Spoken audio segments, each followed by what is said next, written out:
Olá, galera! E aí, beleza? Boa sexta-feira para todos vocês. Eu sou o Senju Mídia Digital, aqui do canal Senju. Galera, e hoje eu resolvi trazer um vídeo para vocês aqui nessa plataforma, tá? Porque assim, é um canal aqui onde eu gosto de postar conteúdo de hobbies, muitas vezes conteúdo leigo, tá? Eu não sei muito do assunto, mas eu procuro aprender. Também gosto de postar. Aqui tem AMV Edits com músicas bonitas. E também eu gosto de falar sobre curiosidades, né? E também o meu canal, pessoal, é mais por hobby. Eu gosto de fazer as coisas aqui mais pro YouTube, por hobby. Eu vou explicar uma coisa para vocês antes de eu começar o vídeo, tá? Mas não sai daí que eu vou falar hoje sobre três personagens que eu admiro muito na obra, que é o Shikamaru, a Conan, tá? E o Deidara. Eu vou falar sobre esses três personagens, mas não sai daí. Só quero falar algo aqui para você. Ó, é um exemplo de vida, tá? Quando eu comecei os meus primeiros passos nas redes sociais, foi no Facebook, tá? Só que o Facebook, muita gente lá levava o Facebook muito a sério demais, levava muito a sério demais. Vou dar um exemplo. Aí você vai dizer assim para mim, peraí, e não é para levar as coisas a sério? Sim, dependendo do que você está fazendo, sim, é para levar a sério. Mas aí tá um detalhe. Essas pessoas que levavam o Facebook a sério demais, elas não saíam do lugar. Eu fui observando isso, tá? Eu fui observando isso. Aí eu comecei a ter rede social do Facebook como hobby. Nos primeiros dias, postava uma imagem, a imagem não podia, porque às vezes você pegava de uma plataforma que já não podia, né? Postava no Facebook, às vezes para agregar pessoas, né? Levava direitos autorais, e eu fui fazendo por hobby. Aí a minha página foi crescendo, pessoal. Minha página foi crescendo. Através da minha página, eu fui criando outras páginas. Fui fazendo amizade com pessoas maravilhosas que tenho até hoje lá. Hoje, o Facebook para mim é uma plataforma de hobby?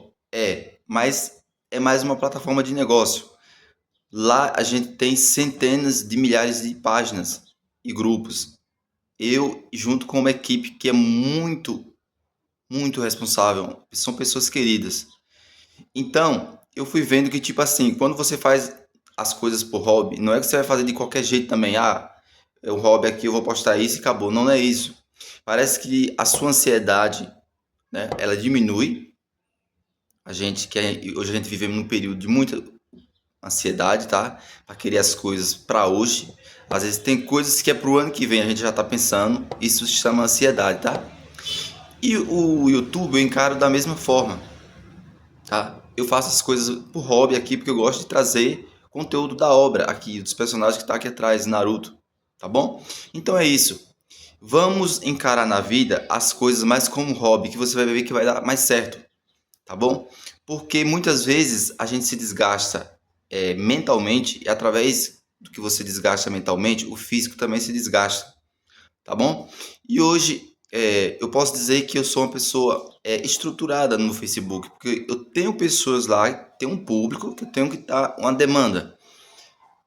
Lá no Facebook, eu falo de animes, eu falo de culinária, falo de filmes, séries, curiosidade, futebol, religião, falo de tecnologia, falo de astronomia, astrofísica, falo de videogames, de games, de jogos, grupo de compra e venda, grupo de compra, venda e trocas, de todo tipo de coisa que você imaginar.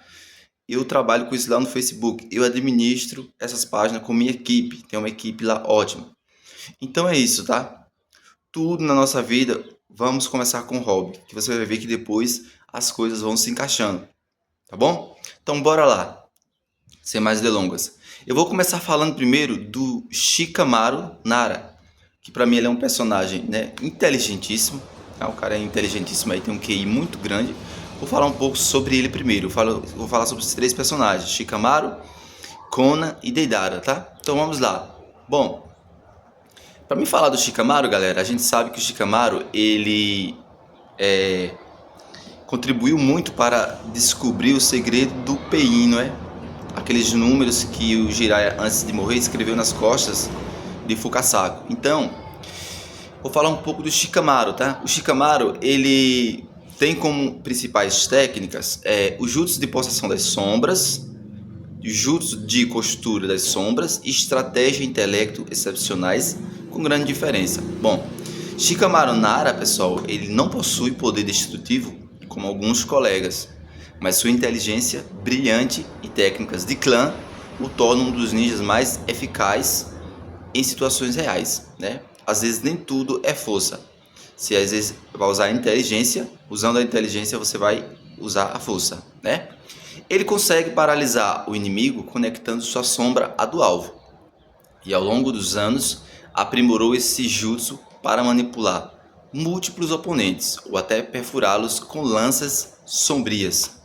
Shikamaru foi vital na derrota de vários inimigos perigosos. Por exemplo, elaborou estratégia, né, para imobilizar Hidan e vingou Asuma derrotando-o. Porque ele, além de ele gostar muito do Asuma, era como um pai para ele o Asuma. Acho que o Shikamaru tinha mais consideração pelo Asuma do que pelo seu próprio pai, né? E o interessante é que o Shikamaru preparou, galera, aquela armadilha lá, aquela floresta, ali parece uma floresta tipo mística, né? E o Hidan, se como ele é imortal e a cabeça dele se estiver viva, está lá até hoje, entendeu? Mas sem poder sair para lugar nenhum. Também ajudou Naruto a conter Momoshiki, né, brevemente, com as sombras, durante o exame Chunin em Boruto. Isso a gente viu, né, no anime de Boruto. Atualmente servindo como conselheiro e até Hokage interino, né, durante crises, Shikamaru demonstra liderança e friezas incomparáveis. Tá?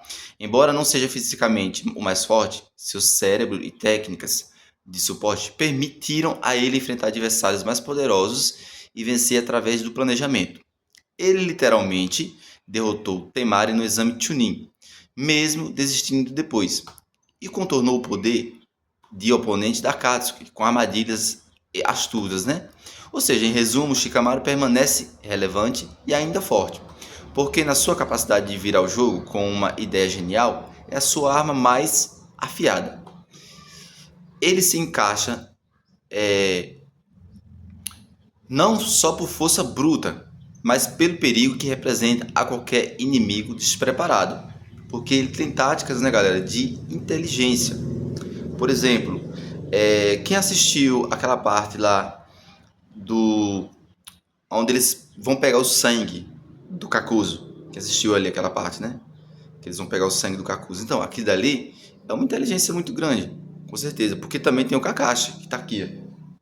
Porque na minha opinião, se a gente for levar mesmo tudo em consideração, em tudo, o Kakashi é um gênio e tanto, gente. É um dos maiores gênios do anime. O Kakashi, viu? Agora eu quero falar de outro personagem também da obra, que eu gosto muito dela, tá? Que é a Konan. É uma Kunoichi excelente, cara, e ela tem um poder muito, muito, muito misterioso. Ela foi discípula do Jiraiya, né? Porque assim, os poderes dela é de papel, né? A gente sabe que no início ela fez uma flor tipo com origamis de papel e deu pra Tsunade. Quem se lembra lá nessa parte lá da guerra? Uma flor, né? E a Tsunade gostou. Então assim, não mostra no início que o corpo dela era de papel, não. Acho que ela dominou essa técnica, né? E aí depois, quando ela luta com Jiraiya no início, que Jiraiya tá indo lá pra Katsuki, é como se o corpo dela, né? Ela manipula a transformação de papel e se vira vários papéis, né? Não é tanto que ela produziu 600 bilhões, né, de tarjas explosivas. Vamos ver? Bom, eu vou começar falando também das suas principais técnicas, que são Shikigami no Mai, que significa dança do Shikigami. A outra é a transformação do corpo em papel, que eu acabei de falar. Clone de papel, quem se lembra? Ela usou essa técnica em Konoha, vários clones de papel, né? Mas os insetos devoraram, porque, como se sabe, o papel é feito da madeira. Tem outros tipos de papéis que não, mas o papel é feito da madeira, né? E os insetos cupim comem a madeira. Aí, ou seja, pode ser que o clã qual é o nome do clã que tem os papéis lá? Clã clã Aburami, né? Seja o Counter de Hashirama, né? Kiba desculpa, Kibaku Fuda Massivos, o nome Kibaku Fuda Massivos, que significa 600 bilhões de papéis explosivos, papel de anjo e asas de lanças cortantes. Agora vamos falar um pouquinho da Conan. Conan ela foi a única mulher no grupo, né, original da Akatsuki, você sabe, original. Mas nós sabemos que ela tinha uma outra mulher que era a Pain do corpo animal, né? Porque na luta contra o Jiraiya, o caminho animal, né, foi perdido e eles arrumaram outro. Pegou para mesmo? Isso. Me perdi, gente. Mas é bom, né? Isso. No grupo original da Katsuki, né? E braço direito de Nagato, que é o Pain. Sua Kekkei única permitia que ela se desfizesse em milhares de folhas de papel, controladas por chakra. Tá aí uma coisa que eu nem sabia, que a Conan tinha Kekkei. Com isso, Conan podia atacar de todos os ângulos e também se defender dissipando seu corpo. Em sua luta final contra Obito, Conan preparou a armadilha mais destrutiva já vista. Um mar de 600 bilhões de selos explosivos. Galera, isso é surreal. Que detonaram continuamente por 10 minutos, quase conseguindo matar o Uchiha imortal.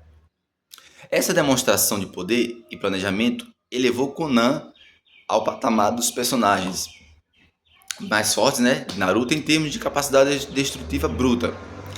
No combate cotidiano, ela foi capaz de dizimar esquadrões inteiros de ninjas com sua chuva de lâminas de papel e bombas. Também criou asas de papel para voar e lanças afiadas para perfuração. Conan também tinha, galera, uma lealdade inabalável e frieza estratégica. Foi ela quem eliminou inúmeros clones de Jiraiya com uma única técnica e apoiou Pain na invasão de Konoha. Então é o seguinte, embora não tenha a durabilidade de um Jinchuriki, Conan era praticamente intocável. Quando transformado em papel, escapando de ataques físicos normais, sua derrota veio apenas pela intangibilidade do Kamui, né, que você sabe lá, do Obito, e pela trapaça de Izanagi, de Obito. Conan certamente merece, né? Ela se destaca entre os tamanhos mais fortes de ter chegado, né, muito perto de vencer um dos vilões mais formidáveis sozinha, provando seu valor e poder letal, que foi o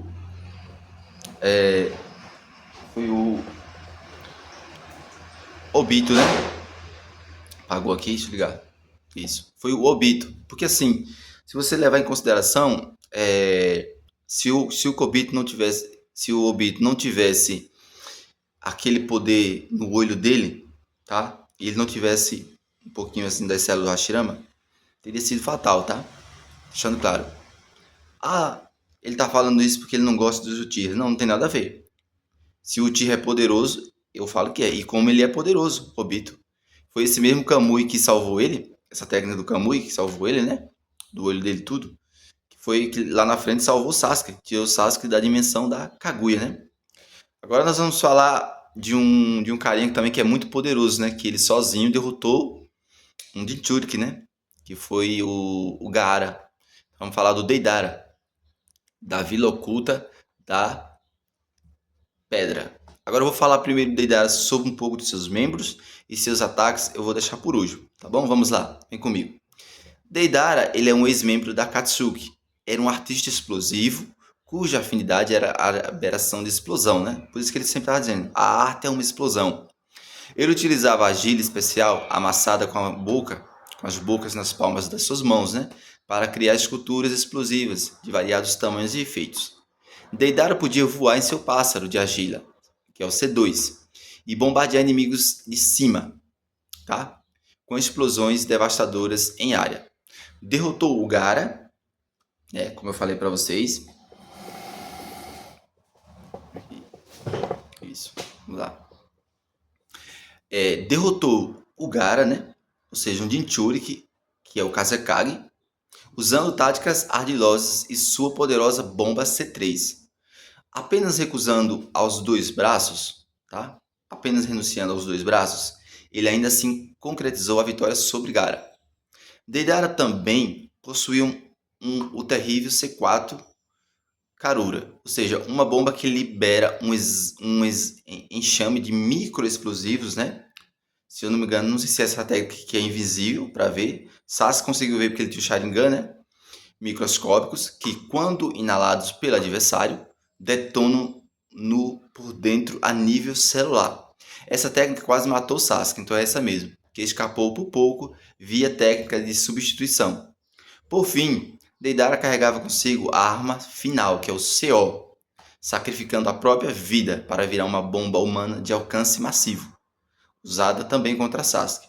Embora impossível, Deidara era engenhoso no campo de batalha, encontrando meios de lutar, né, contra os usuários de Sharingan e Biju de forma criativa. Sua arte explosiva era verdadeiramente letal e destrutiva, colocando vilarejos inteiros em risco. Mesmo entre Akatsuki, ele era respeitado por sua força volátil, contra exceção dos verdadeiros monstros. Deidara podia encarar praticamente qualquer ninja de igual para igual, se subestimado. Assim, ele brilha também como um shinobi, né? Um oponente ainda extremamente forte, cujo o estilo de luta explosivo exigia cautela máxima dos heróis. Agora vamos lá. Suas principais técnicas são a gíria explosiva, mais conhecida como C1 a C3, o C4, que é o Karura, que é o microbombas nanométricas, se não me engano, esse acho que é aquele que tem a forma do dragão, né? O CO2, que é autodestruição com bomba de 10 km de raio. No caso, é aquele boneco dele gigantesco, né? O Suzano lá dele. Até o Deidara tem Suzano, galera, né? O gigantesco. E tem o Kibaku Nendo, que é explosões de arte. Então, essas são as técnicas principais do Deidara. Então, galera, você gostou desse vídeo? Eu espero que você tenha assistido até o final, tenha gostado desses três personagens, Shikamaru, Conan e o Deidara. Tá? Resolvi falar desses três hoje, que vocês, se assistir o vídeo completo, vocês vão ver que tem diferenças em cada um deles, tem diferenças em seus poderes. Eu aprendi que a Conan tem uma que é Kinkai, né, que eu nem sabia que ela tinha. Eu espero que vocês tenham gostado, tá? Então, galera, é o seguinte. Mais uma vez, obrigado pela sua audiência, obrigado pela sua paciência, tá? Eu espero que vocês tenham gostado desse vídeo e até o próximo. Tchau e fui.